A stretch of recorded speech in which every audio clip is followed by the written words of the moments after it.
session. I saw that we were still admitting some people, so I hope the attendance will go up a little bit. And I want to draw your attention. Please open a browser or go to your phone and go to menti.com, because after I close this one, I will direct your attention to some questions, and we would be happy to see your reactions to those. There, now I can get out of that again. Yeah, there, okay. I'm not very adept at this, but I will get there in the end. And you, I see that we already have some entries in there. On the top, you see a code 8660952. And the question is in Bahasa here. I will not attempt to speak in Bahasa to you because I'm not a master in that. But language matters.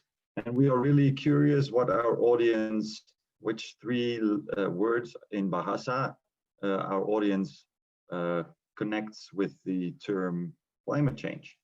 So I'll give you some time. You can enter the code when you're in menti.com, and hopefully this bleaching, disasters, and warming will start to be covered by words in Bahasa there.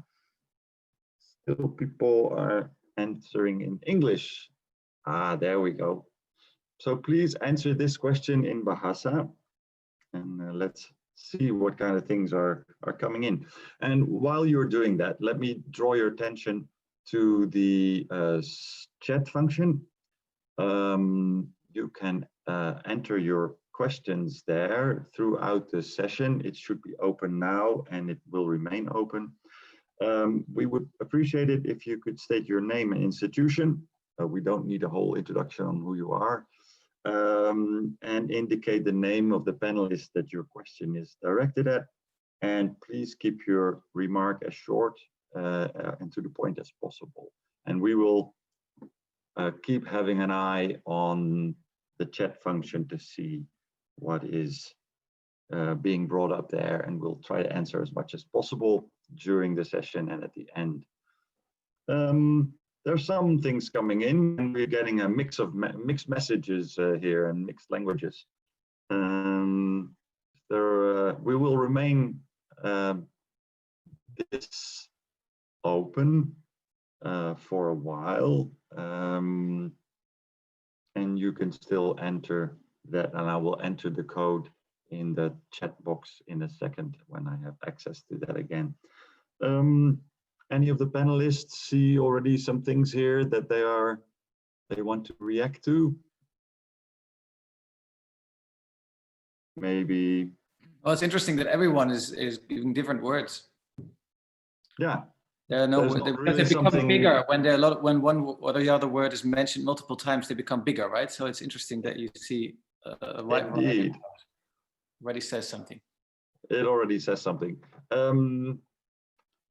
The idea was that we would do this first in Bahasa and then have a second one in English, but yeah, there you go. We could still do that, but otherwise we can also have one open and just mix them and go back to this one.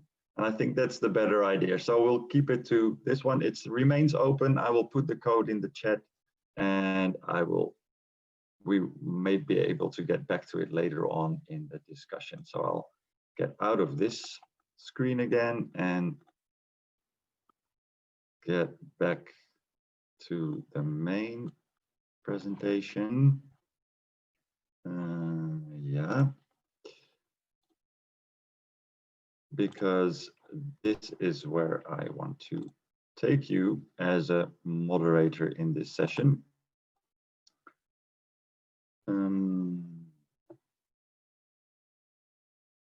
Because this is our program for the session.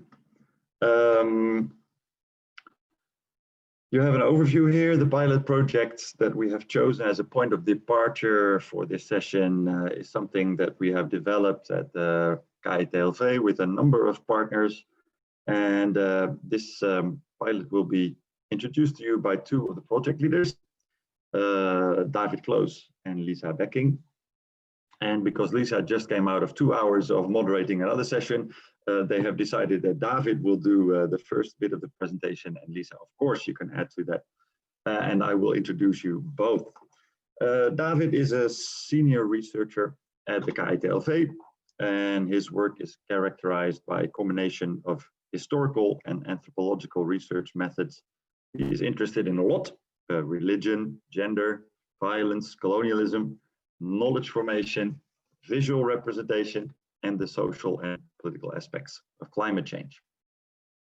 Lisa is a marine biologist at Wageningen University and research centers with a long-held interest in tropical marine biodiversity. She has worked on saltwater lakes and coral reefs in Indonesia and has executed ecological studies to support nature preservation policy in the Dutch Caribbean.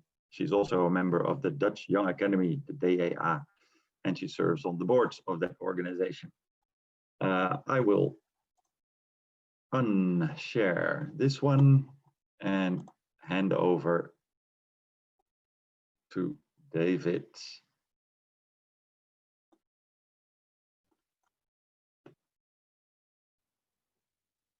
The floor is yours. Yeah, thank you, Siko. So I'm going to immediately share my screen and I'm going to give you another Mentimeter. This one, present. So this is the same question, but now it's the question is, what three terms do you most associate with climate change, biodiversity, and nature conservation? So it's a more specific question. And I'm going to put, I have the code in my presentation, so you can just look at this question right now and do exactly the same, and we'll end up with two different word clouds, or not, we'll see what happens.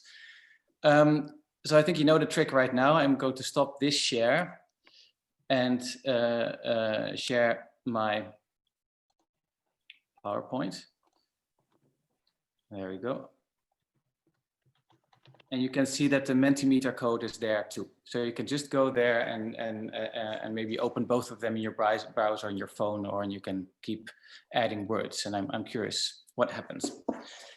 So first of all, thank you, many thanks, Siko. I sit here slightly embarrassed in the sense that we're talking about a project that is still about to start. So we don't have cool data to present yet. We don't have really new analysis, but we're going to talk about our plans, and then we're really honored. So I'm talking on behalf of Lisa and myself here, and also Siko. Really honored that we have Sonny here, who's a great partner for us, and also Pat Luki. And I'm really curious about what they have to say, and maybe a little bit about our plans, but also particularly about their research and their experiences. So as Siko said at KITLV, we're in the midst of developing new research on governance of climate change adaptation in Southeast Asia and the Caribbean. One of our ambitions in this context is to productively cross, break through, transcend, realign, whatever you want to call it, boundaries between social science and humanities on the one hand and natural sciences on the other. Now, as many of you know, most of you probably know, it's often discussed, this boundary is contingent. The idea that there's a place we call society and a place we call nature, and that these can be studied separately, originated in 19th century Europe. And the concept of socio-ecological systems is one of several expressions, actually, of the increasingly common idea that our current predicament, the fact that we are reaching the limits of our planet, forces us to reevaluate that particular assumption and how it limits our ability to take effective action. So that's kind of the main starting point, I think, for this whole conversation. So let me give you a little bit of insight about this project that we'll start early next year. And that for now, at least, we've called Governance of Climate Change in Socio-ecological Systems in Tropical Archipelagos. We've joined forces for this with quite a number of partners actually in the Netherlands with, so it's KTLV Wageningen University. Lisa is here, she will co-direct the program. Netherlands Institute of Ecological Research, the NEO, the Netherlands Institute of Advanced Studies, NIAS, and then there's the Research Center for Climate Change at UI. Sonny is here, he's going to participate in the project, and a range of other partners, particularly in Indonesia and in the Caribbean. This is very kind of in flux and it has to crystallize, so I don't have a big list here, but this will develop.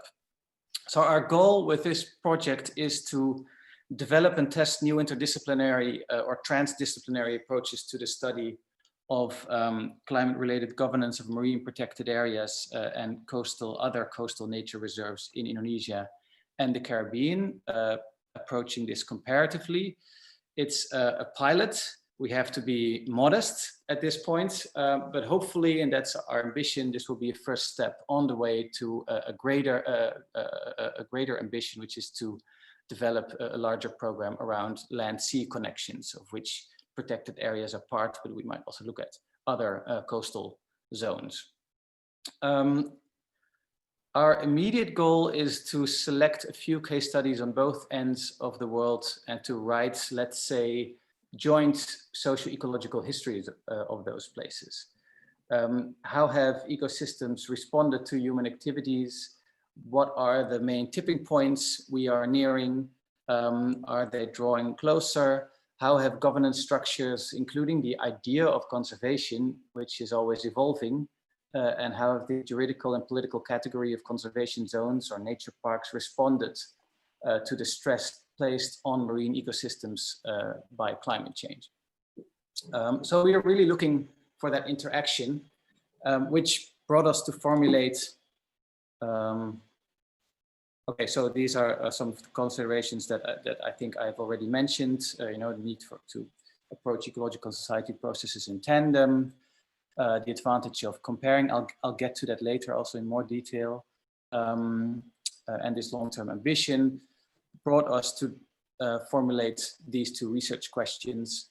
Why do governance institutions and practices fail to keep pace with ecological processes in MPAs and coastal nature reserves? And what are the factors that hinder the process of governance adaptation in different tropical contexts? And what are the factors that could make for more effective climate governance? So of course, this is really what we want to know, ultimately.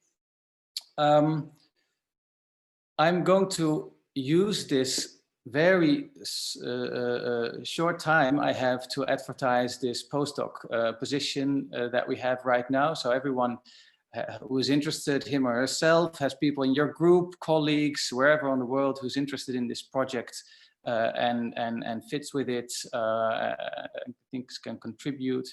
We're looking for this postdoc as a 2-year position. No time here to really go into it in detail, but please look at our website and you'll find all the information there. Project is set to start in March 2021. I want to end with 3 points of discussion. They kind of, I'm going to explain them a little bit. They kind of hold the middle between statements and questions, what I have here. They are interrelated to an extent. They're variations on a theme. Conservation is politics. So, you know, when I read literature on conservation or conservation science, or when I talk to people in the field, there often seems to be kind of unarticulated premise or assumption that politics should be kept out of conservation, or at least the idea is there's a scientifically substantiated ambition to protect or restore an ecosystem, and then it's just a matter of creating the laws and policies, and that's the end of the politics. There is no end to politics. There is never an end to politics. When we think about governance, we always need to ask governments for whom, governments by whom, what is at stake for all the actors involved, and that includes the scientists. Who benefits? I'll get to that also. Who benefits, who doesn't? This is something we need to study at various scales simultaneously. Climate change is a global agenda. Indonesia has signed the Paris Accord. It's geopolitics on that end, but implementing these measures and targets is a matter of local level negotiation between a wide variety of stakeholders, from local governments to fishing communities, NGOs, and so forth. So it will be crucial for us to involve these various stakeholders from the very start. Now, for some, this will be self-evident, and for some, it will be maybe slightly less so. Comparison is key. One of the possible innovations, hopefully, this particular project is that we'll get to compare the same phenomena, the governance of climate change in tropical marine ecosystems, in two very different contexts, Indonesia and the Caribbean Netherlands. The history of conservation practices and routines is different in both places. The challenges are different. The politics is different. The administrative structures in which protected areas are placed are different. One of the ways in which we want to try and grasp this is by looking at path dependency. And I'm actually quite confident that we'll see all kinds of differences and also maybe similarities in terms of how successful or how unsuccessful climate change is governed or managed. And I hope that we'll be able to say something about specific factors that stand in the way of making socio-ecological systems less vulnerable or more resilient. And to just kind of give you an example, because Lisa and I were talking the other day about this, you know, what's interesting is that the world of conservation science and policy is a lot smaller in the Caribbean Netherlands compared to Indonesia. So in the Caribbean islands, you run into the same people time and time again when you talk about conservation, marine protection, and so forth, climate change.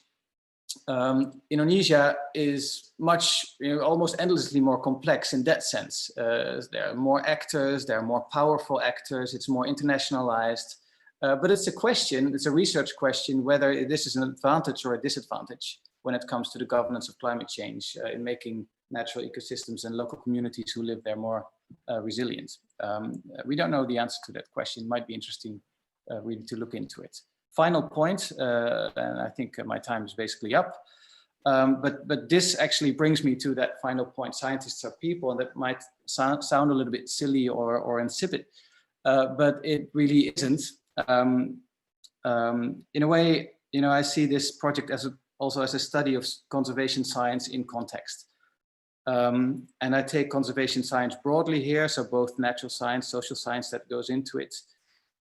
Scientists can study, model, project in great detail the impact of climate change, or increasing detail, and what should be done about it from an ecological point of view. But if they can't get their message across, if they can't converse or negotiate effectively with local governments, local communities, the general public, then conservation efforts, and we have plenty of examples of this, are very likely to fail. So we need to study this. What's happening there? What is the role of scientists? Who do they talk to? What are their political affiliations, and so forth? What to study? And on the other hand, we need to recognize the choices that scientists make. What to study? What solutions to push? What collaborations to privilege over others? These are never neutral in any sense. They're motivated by the availability of resources, by career trajectories, by all kinds of conscious and unconscious bias. There's a growing literature on climate modeling that we may want to converse with. We also need to understand how scientific and other forms of knowledge and expertise interact and compete in the context of preservation efforts. And I would be very curious to hear specific ideas about this from the audience and also from our interlocutors here, Sonny and Lucky. Thank you, that's it. Thanks, David. Lisa, do you have something immediately to add to this? Thank you. No, I don't actually have anything more to add to this, except for that I'm really looking forward to this discussion, and I'm interested. As David said, it's a program that hasn't even quite started, but of course it is starting. And so, you know, it would be great to hear different inputs, different perspectives, any ideas, and I'm really looking forward to the presentations that are coming now. Thank you. Thanks, Lisa and David. While Sonny can put his presentation up and share it with us, I will introduce him. I'm very happy. We are very happy in the project that he is one of our core partners, and his contribution to this particular session is that he will put this pilot project within the broader context of Climate Change Studies in Indonesia. Sonny Mumbunan is a researcher at the University of Indonesia Research Center for Climate Change, where he coordinates economic instruments for conservation, among others. He also works at the World Resource Institute Indonesia and has served at an impressive array of policy advisory positions, the Executive Office of the President, KSP, and the President's Delivery Unit for Development Monitoring and Oversight, UKP4. And he was also a member of the Indonesian team during the negotiations of the United Nations SDGs. Wow, that's quite an impressive array of activities. Sonny, the floor is yours. We're looking forward to your contextualization.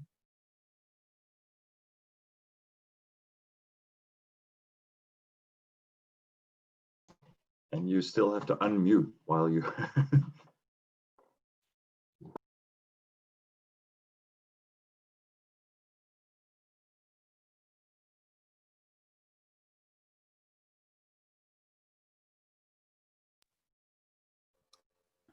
Siko, do you want to increase the screen? I don't know if I can do that because Sonny is sharing. Sorry about that. No problem. Thank you, Siko. Thank you. So I'm thrilled to be here and sharing something about, more or less situating the planned pilot research that David and Lisa have explained into the context in Indonesia in terms of research, but I also touch a little bit on the policy side. So as you may have read in the description of the session, it is a very interesting description. We have different words, probably imply different meanings, but there's interdisciplinary, there is, governance for climate change, uneven vulnerability and resilience in societies and ecosystem. Humanities and social science will be crucial and important. And we see the project or the planned research intend to sort of bridging, even connects the two sort of areas. And there's also social-ecological system. Sometimes it's mixed between an approach and as something that we want to approach. And there's also mentions about meaningful intervention to be built upon later on the understanding from the project. What I'm going to do is I will provide some of the climate adaptation policy context into this planned research. There is the so-called NDC, so the nationally determined contribution, which is Indonesia's planned intention to contribute to the emission of the global greenhouse gas. Where there are mitigation and there are also adaptation. Here you see only the adaptation. If we look at the sort of the documents, the discussion at the ministry, they are speaking of economic resilience, social resilience, resilience of ecosystem services and landscape.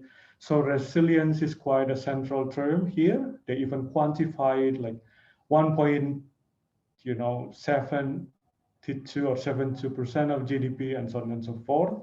We also see marine and coastal ecosystem is critical to resilience of ecosystem services and landscape. So the planned projects sort of fit into the broader imagination of the ministry in terms of resilience. Now, the Indonesia's NDCs, it will be what is being updated. There are some elements that remain the same. The targets, the ambition, more or less like the same. 2941 emission reductions, so not so much change there. But I would like to invite you to look at number 4. There's a new commitment for oceans in the adaptation element. So this is a good news that we can share, that Indonesia look at oceans in its updated NDC, and we'll see what happens to the US election result. Maybe the ambition of all countries will also sort of increase given the new development. But at least this is the update from Indonesia NDC, that ocean, marine is also part of the intention. Now, when it comes to research, I did with some friends, exercise. We put some search words, social-ecological system, marine, coastal climate change, or climate governance, adaptation, of course. And Indonesia, we also introduced, polycentric governance or polycentricity. And only one paper that appeared in the surf research, and this is a paper by colleagues at CSIRO, Australia. The paper is published Frontiers in Sustainable Food System, edited by a colleague from Wageningen University, Jan Verhagen.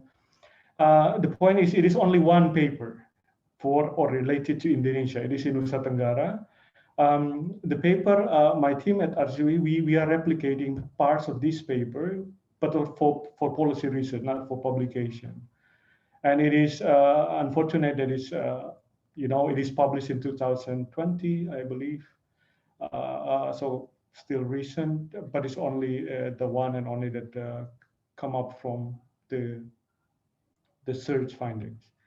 Now, if we look at this, say, for instance, SES, so the social-ecological system as an approach, in 2003, there's been a book by Birch, and colleague, and the way it is structured, one of the parts relates to cross-scale institutional response to change. So institution analysis, quite central to governance, and social-ecological system. We see one paper, one book, one chapter is on cross-scale turbulence using indigenous community or social movement here case in Indonesia. So there has been discussion, at least here, related to Indonesia. What we did at the University of Indonesia is a Center for Climate Change. We explore because David, for instance, mentioned, scientists are people. Some of deliberative method in understanding, time preference or options about adaptations. And we use the case of Brantas watershed in East Java, and we invite representatives from 15 districts and municipalities from there. It is quite interesting because it's districts and municipalities, but it's also the central government responsibility, but also there's some semi-structure watershed level or landscape level that also in place. So it's quite challenging in terms of governance. And we try to understand what options for adaptation for them that they think are more appropriate. What we did is we introduced deliberation, public deliberation, so science, social science, basic science, any policy relevant information, policy information, and then we track their preferences before, during, and after public deliberation. We divide upstream, downstream from these 15 districts. We see differences in how they perceive, climate change adaptation and disaster risk reduction. These are for illustrative purpose, only 13. We look at 5,000 options or activities, and then we pick only 13 to sort of illustrate the differences between sectors. We see the different, position when deliberation is introduced into the process. So we see humans are central and they can change their mind, and there are processes, maybe also political, social relevance, context dependent, and may, change the way they see things. Now, some reflection on the project. I hope I still have 1-2 minutes. The planned pilot is interesting, of course, and it's potentially relevant given that governance has not been sufficiently addressed in analysis for climate change adaptation. Climate change tend to be approached, very technical, very formal. We, Indonesia, has resilience map, index mapping, social economy. You have numbers even, but the humans, the conflicts, the contested natures of relations are not there, are overlooked. There have been disciplines, multidisciplines applied to sort of approach the issue, but I have a feeling that they are not really organically linked in terms of concept as a unified whole. You have different analysis put into together. They may contradict each other. They still need something to sort of bring them together as a whole. There's also a tendency to sort of prioritize technique over thought. So anytime we read some of the documents, we see, numbers, but you don't really understand what behind the numbers or how to make sense or substantiate them. history doesn't matter yet. History does matter in terms of natural processes like temperature, but not, for instance, in institutional history, conflicts, how things emerge there, in a very context specific. And the last one, integration of adaptation in climate governance, decision making, implementation, financing, and policy at scale, national, subnational, local, villages in Indonesia, very important, has yet to take place. So the planned pilot, I think, resource is more than welcome to sort of add our understanding on this. Thank you. Thank you very much, Pak Sony. Interesting reflections, and also to see that engaging with people can actually change minds. That's hopeful. I really like that one. I ask Pak Lucky Adrianto to share the screen with us while I introduce him. We are very happy and honored to have him as a discussant in this session, and we look forward to his reflections on the previous on the project, on the previous speakers. Lucky Adrianto is the Dean of the Faculty of Fishery and Marine Sciences at Bogor Agricultural University, IPB. Actually, I just understood this is his last week, so his deanship is coming to a boil, and then hopefully he will be able to do other things again after that. Pak Lucky has been working for more than 50 years in the field of coastal and marine resource management. And since 2010, he has been serving on the Regional Task Force in Integral Coastal Management, ICM, for the Partnership of the Environmental Management of the Seas of Southeast Asia, of East Asia. And in 2016, he was appointed to lead the group developing a national fishery policy platform for Indonesia. Pak Lucky, the floor is yours. Thank you, Siko. First of all, I'd like to express my personal and institutional grateful thanks to the winner organization, especially to invite me to have some reflection on this topic, since that the socio-ecological system is one of the interesting, I think, to be still developed, especially in our largest archipelagic state like Indonesia. And as my laboratory is under the Faculty of Fishery and Marine Science, I will try to reflect on the context of question, broken marine socio-ecological system as part of the discussion how to govern the socio-ecological system in context of marine and coastal system. I will start with this graph I made after Andres et al. Then try to make a bit more stronger connection within ecological system and human system.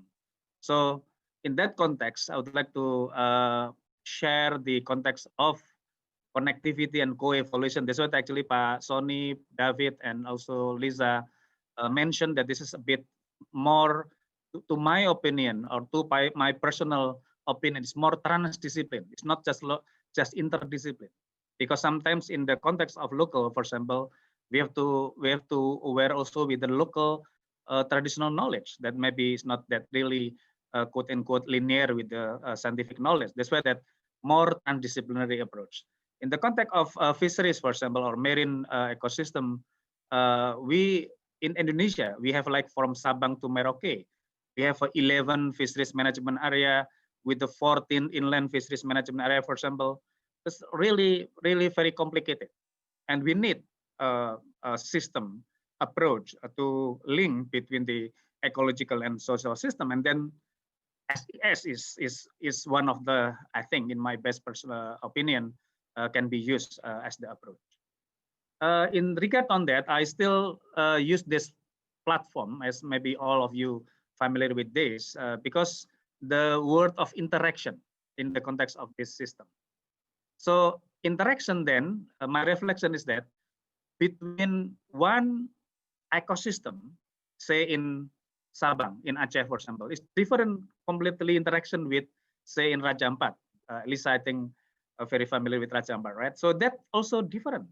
Even in the context of, say, one island in 1000 island, you have like a 100 something island. It's not 1000, it's not 1000. But between each island, even in that one, say, island, has a different interaction. They said that my lab is now a bit concerned on interaction science, because the ecological system within that one also have some connectivities. The social system also have connectivities.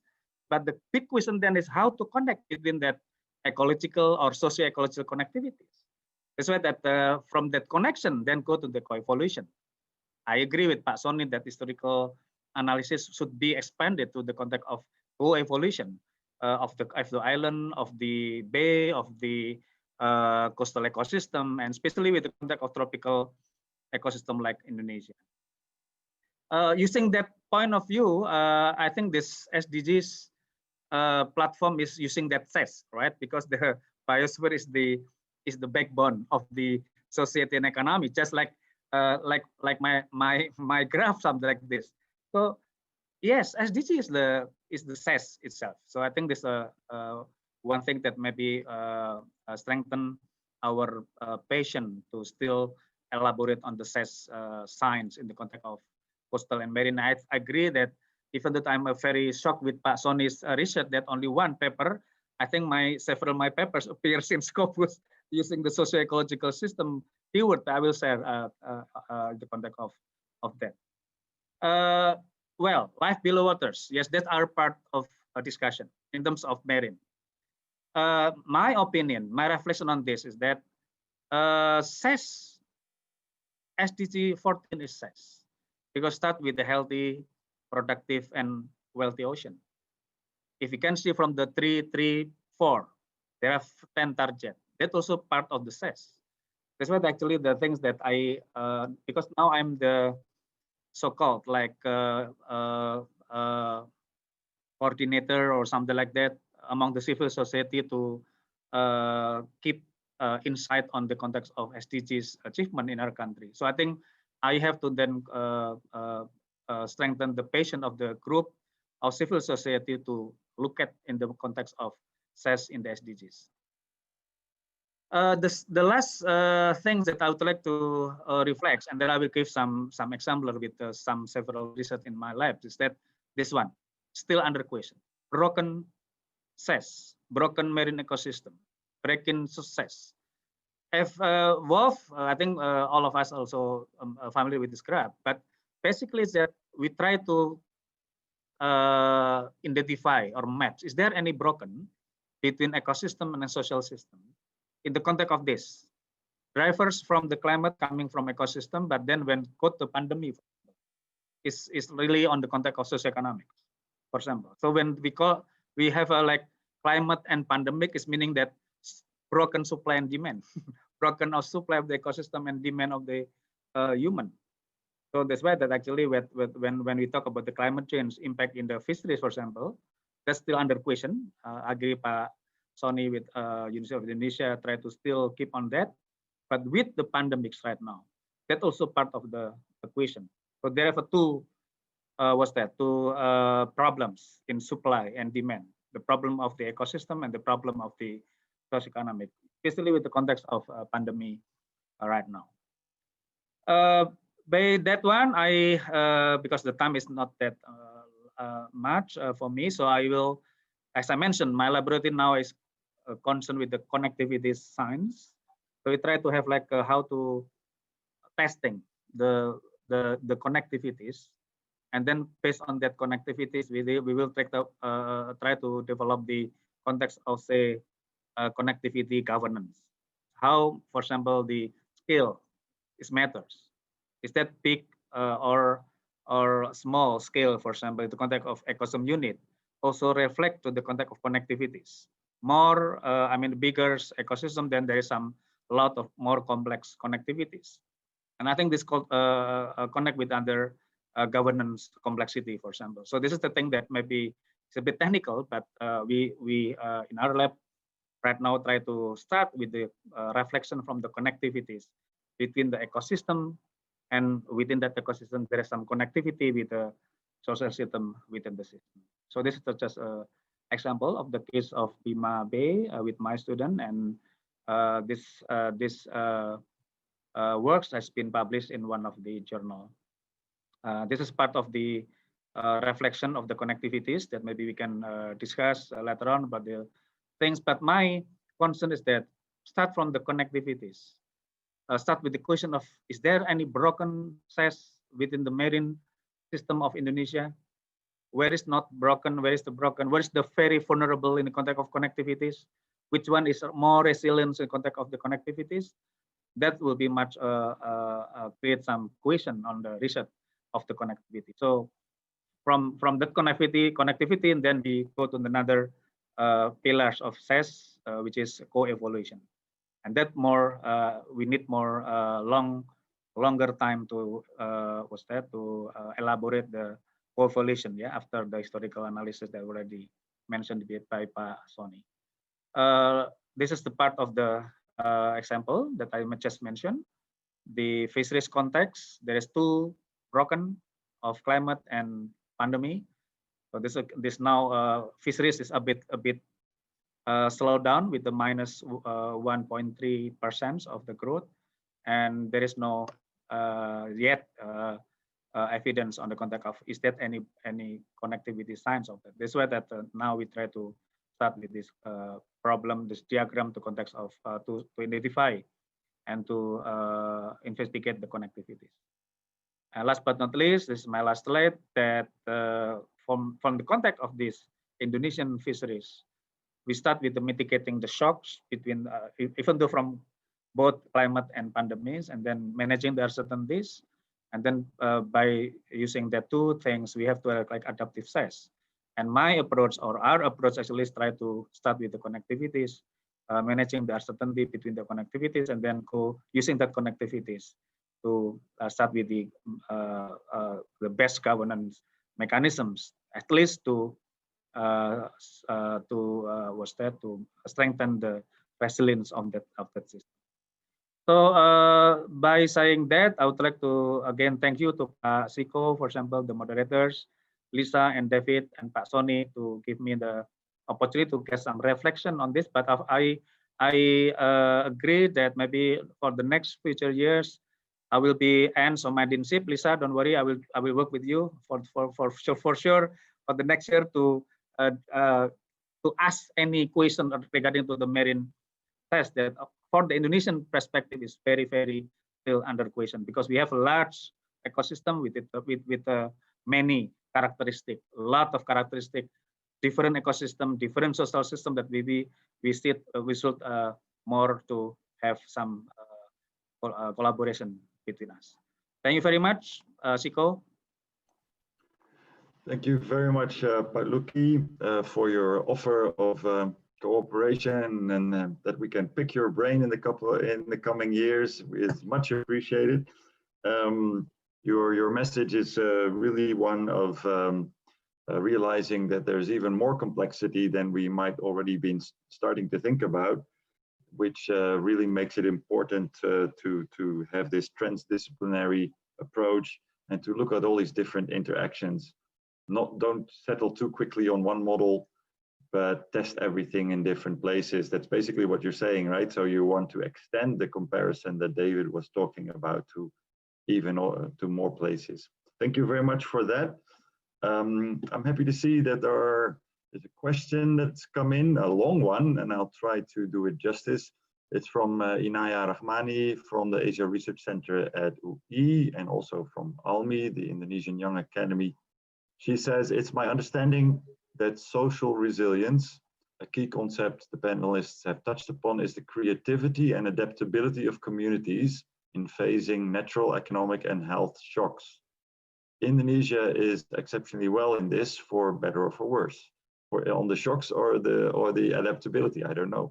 My preliminary research shows, she says, that there is a disconnect between government policy response and social resilience that is community-driven. While our governments struggle with COVID-19, communities have carried out neighborhood lockdowns and have begun informal businesses since March 2020. I'm curious as to how the research team approaches the relationship between government policy response and social resilience within the context of climate change. And I think she implies that this is a question for any of the speakers. So who can I invite to answer first?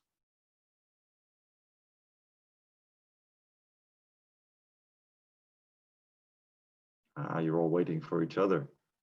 Of course. Maybe we can. No, we can just one short comment on that because very important. I think Inaya. Maybe we can start from David, Lisa, and then Sonny, and then I will give some. Okay. David, yes. Yeah, it's absolutely crucial question, and I think this kind of knowledge exchange is one of the key elements that we're really interested in. And maybe I can, okay, this maybe a little bit of a trick here, but trick Pak Lucky into an answer. But there was I think it's relevant to this question. There part of your slide that I found kind of increasing, very little, seemed to be a detail, but it's you talked somewhere in your slide about ocean literacy. And I'm very curious what you meant by that, ocean literacy. Where do we look for it?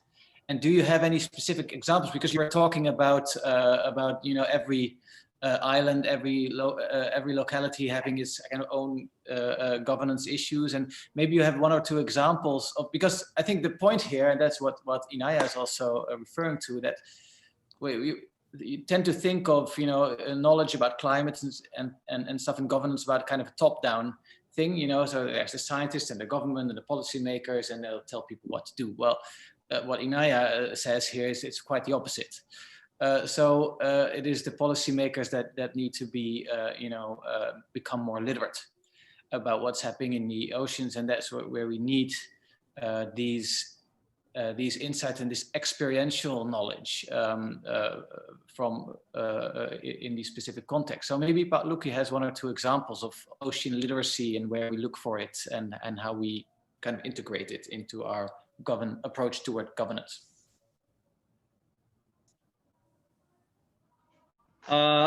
Directly or through Siko as the moderator? Go ahead, Pak Lucky, please. Sorry, in our usually Indonesian forum, is that from the moderator or directly to respond, something like that? Anyway, I think Pak Sonny can also answer that one, Pak David and Mbak Inaya, because Pak Sonny also serving as the West Wing of the government. So I think the policies, how the central government with the context of local community will have maybe some different adaptation in the context of lag. Yeah, there is some time lag. For example, the policy has something like this, but then the local community has already been doing something. That's also part of the so-called the interaction. In the interaction science, there is some time or temporal parameters, and also the spatial parameters. As just mentioned, for example, ocean literacy. I think David, Lisa has maybe know than me. For example, the people in Aceh has a different ocean literacy with Raja Ampat, with even the West Nusa Tenggara. Even though that there is so-called customary law, for example. Everybody in here in this room familiar with that. Indonesian is very huge. Was that a dictionary of the so-called marine customary law? But the ocean literacy is different. For example, the difference of, say, how to conserve the crabs. The crabs, that is connected with the mangrove and the crabs, between the people in Sumatra and people in Raja Ampat is different. Just one example, Pak David. If you want to distinguish the female and male crabs, what do you think? Do you have any idea for that, Pak David? For example, to differentiate between female and male crabs, for example. So the scientists say that, okay, let's look at the abdomen.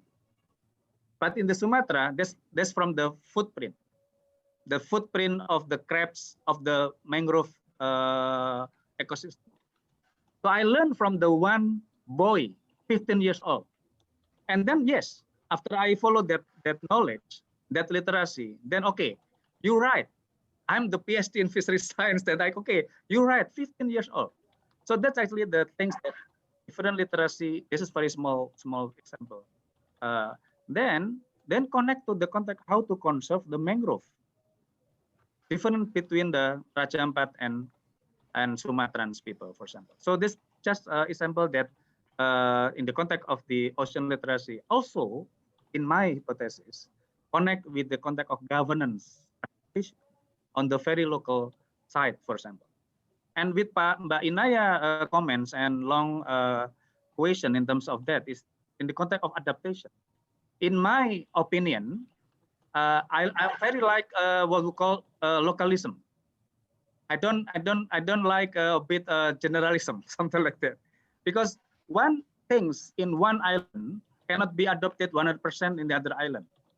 That's why that in Indonesia context with the large of the island, 700 something islands, is there any size similarities? I don't think so. In that context, adaptation also Mbak Inaya also different between the say in Sumatra, in Jawa, or in other area in our country. In that sense, maybe as you mentioned, the COVID-19, for example, has different adaptation of the community, central government and community.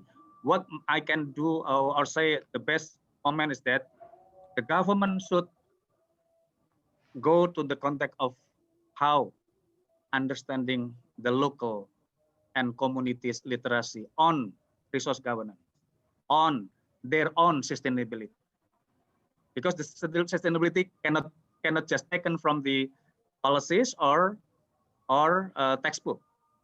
The local community has their own sustainability. Maybe it's not that good sustainability in the one thing, but they really more resilience using that so-called less sustainability. But that starting from the interaction science.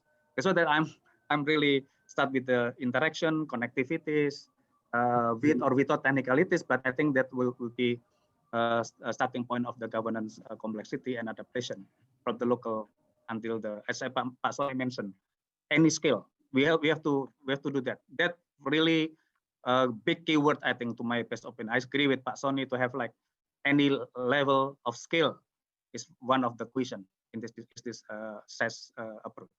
Sorry about the long comment. Thank you, Siko and Pak David. Thank you, Pak Lucky. Soni, do you want to add to this? If I may, then I will not respond. This is a very difficult question, to be very honest. But thank you, Mbak Inaya, for bringing this up. I think, it's human nature to respond things. When something happens, they will, respond. And in the governance literature, we learn, emerging norms and interactions. So the case with COVID, I think this is very human to see people organize themselves in response to things, the challenges, without really, wanting what the government should do or not do in the first place. So I think we can see this not only in terms of COVID, but also in other cases. Now, but seeing it from the government perspective, so policymakers, and then how science and evidence, fits into the whole picture is another challenge.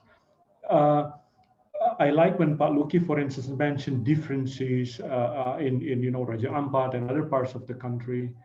This is very important, very key.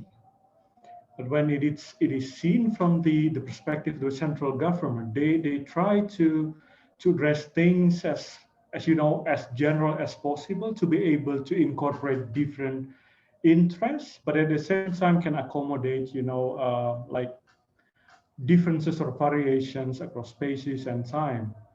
And that's part of a challenge, when one has to make out policies. And we see, in comparison to science, being a scientist is very very easy in some sense, because one can just put the boundaries to whatever they want to look and investigate. This is not so much the case with policies. You see contradictions. You don't see fixed structure, coherent. You don't see that in policy making process. It can be a mess, really a mess. And they're judged by votes, by interest, contested interest. Is becoming very difficult.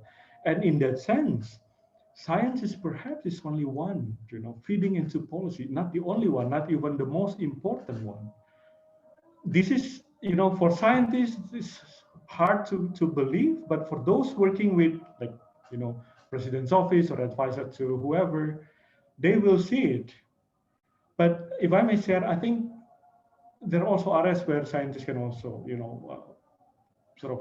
put input on this, like data governance, the need of data, evidence, different evidence. So this is areas that it should be there despite some of the differences. But then becoming a policy is another battle. I'd like to go back to the one slide that I mentioned about Brantas watershed. Even if we look at the difference between upstream and downstream, the option most interest or most important for them is different. For the upstream watershed involving the society roles is more important.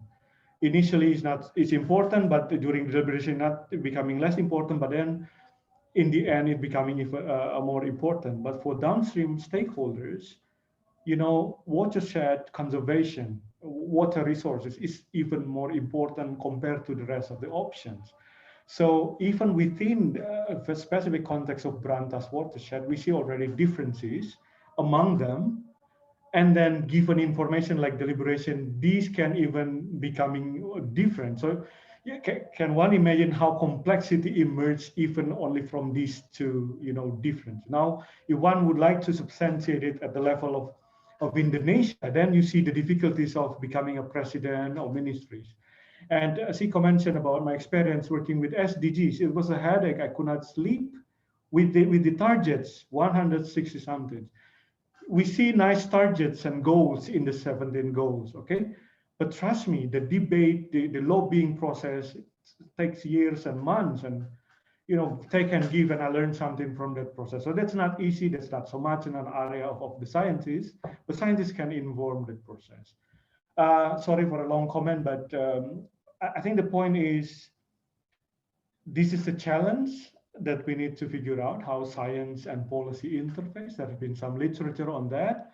There has been some literature saying science is, like the post-normal science is important, but it's only one, But I think we learn from, say, the development in Europe or in North America, how science is used or not used, or scientists are even bullied, and when time is a luxury, we have the IPCC, IPBES, like a consensus by scientists saying we do not have much time, but then because of these political, contests, then we sort of losing the opportunities. And this is, if we believe in science, and it will cost all of us, independent of the interest and affiliation, political persuasions, and so on and so forth, or epistemic positions. I need to mention epistemic position because when we talk about SES, I recall Lisa in Berlin, Siko, and all the team, David too. Are we speaking of SES as an approach, or is it something that we want to look at? Or as Pak Luki said, governing the social-ecological systems. Because when it comes to an approach, an epistemic position, I think we need to have an open debate on that, because of, we need that. Yeah. So even this very small society called the Society of David and Lisa, we have already some of the contestation started already. Imagine Indonesia, imagine the Netherlands, imagine Europe, Asia, and the world, the planet. Thank you. Thank you very much, Sonny. It's a valuable contribution that you just gave to us. Indeed, we need to reflect on our assumptions and on the terms that we use. I'm going to take the chair's prerogative. We are actually already 2 minutes over time, but I do want to respect the questions that have come in. One of them is from Yolanda, intern at NAFIC, Indonesian National. I take it from the context of her question. And she highlights the point that the behavior of people and their different desires and actions reflect on this as well. For example, she says there is our Ministry of Fishery got caught today by the Anti-Corruption Agency because of illegal trading of lobster seed. that of course can have a huge impact on how people look at this issue and how they look at whether there are hopeful paths forward. If they see transgressions like that at a high level or at local level, it influences, I think, their willingness and ability to listen and to change their positions and to reflect on different possibilities. So thank you, Yolanda, for that. We won't have time to actually react to it with the panel. The other point is from Virginia Castellano from the Institute of Tropical Medicine in Antwerp. Pak Luki, she's very interested in your BMA Bay case and is likes to know more. So I'm sure that she can get in contact with you and get more precise answers or insights into that. Thank you so much to all the panelists and to the participants. The technical host has alerted us in the chat that there is going to be, or maybe already has been, a group photo where they just take all our collective pictures and put them together, or does that still need to happen? I'm looking at the host. It's like Okay, thank you, sir, for your time. So this is the last of the session. We are going to have a group photo. Great. And the rest of the participant, could you please on your camera for a while so we can have the group photo?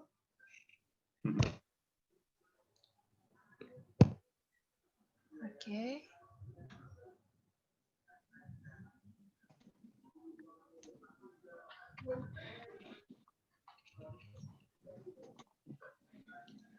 Okay. Okay. From the first page, I want to take a picture. I'll count down. 1, Okay. 2, Difficult stuff, this. 3, and then okay, the next one. 1, 2, 3.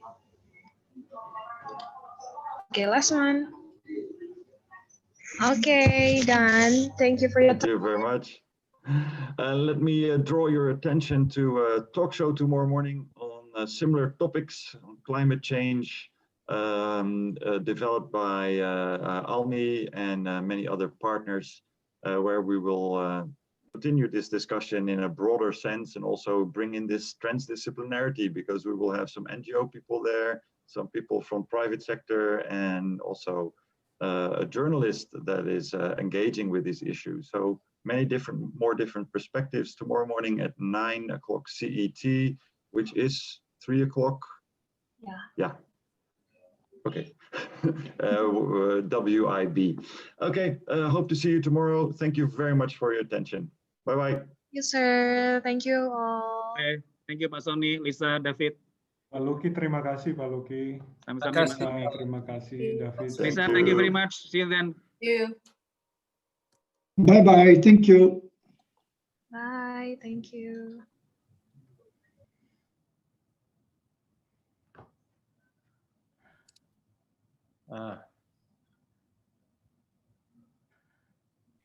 Thank you, Sonny. That was a great contribution in the end.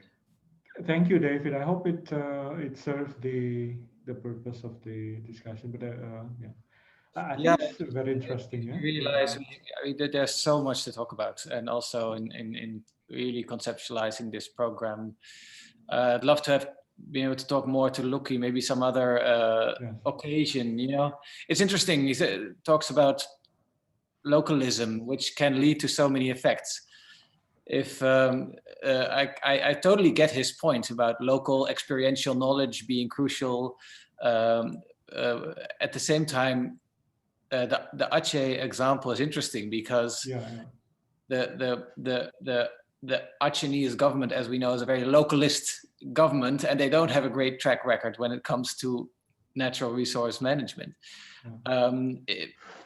What does local, if local knowledge means, okay, again, coming back to that politics, conservationist politics question, if localism here means, okay, we're going to reinstate our institution of the Panglima Laut, and they're going to be in charge of local fisheries, then I'm not very hopeful of what's going to happen there. You know, but that's also localism. Anyway, so all those, we have to talk about it. But I think the issue of localism will need to address that, or compared to say, something of a greater scale because we plan to, that's what I understood, we plan to publish like a framework conceptual paper in the very beginning, right? Sort of structuring the discussion, what is the status, how to go about this, and so on. That will be very, very helpful, because that's not, I think that remains missing at the moment. And as I mentioned in the presentation, I have a sense that the discussion is tending to be a technical one, but what is behind this, the governing, what can we draw from this? That's still missing. Yeah. So I think, and we need people like you, David. I mean, the anthropologists, the depth, the thick kind of person, not only looking, patterns are important, of course, but understanding why some people or a group of people can be so powerful in destructing or conserving forests or marine resources. That will be very, very interesting to sort of understand. Yeah, well, I mean, both Lisa and I both agree that this has to be really a key aspect of the entire enterprise. Yes. So we'll do this. We think it's important, so we'll do it. Because we can do the natural process analysis, the temperature. I mean, there have been studies on that, but linking them, So and I think that's the strength of KITLF. I mean, you guys are the top notch. Agree. But we have to do it in such a way that also still the natural scientists and the biologists and the ecologists are interested and feel addressed. Yes, of course. Not just the ecologist project of studying the scientists, but study with the scientists. Yes. And really persuade also the natural scientists to be part of this project in a kind of a self-reflexive enterprise. That's very important, because sometimes they speak that way. That's going to be a major challenge. And I love to sink my teeth in it, but it will be. And I think that's why it's important to have you aboard, because you have a very natural interest in those matters, and and also experience in asking those questions. But we need to think about that, how to do this. Okay. Yeah, to be continued. Anyway, thank you for this session. Thanks for organizing it. It's great to have it, and have a great day. Okay. Bye bye.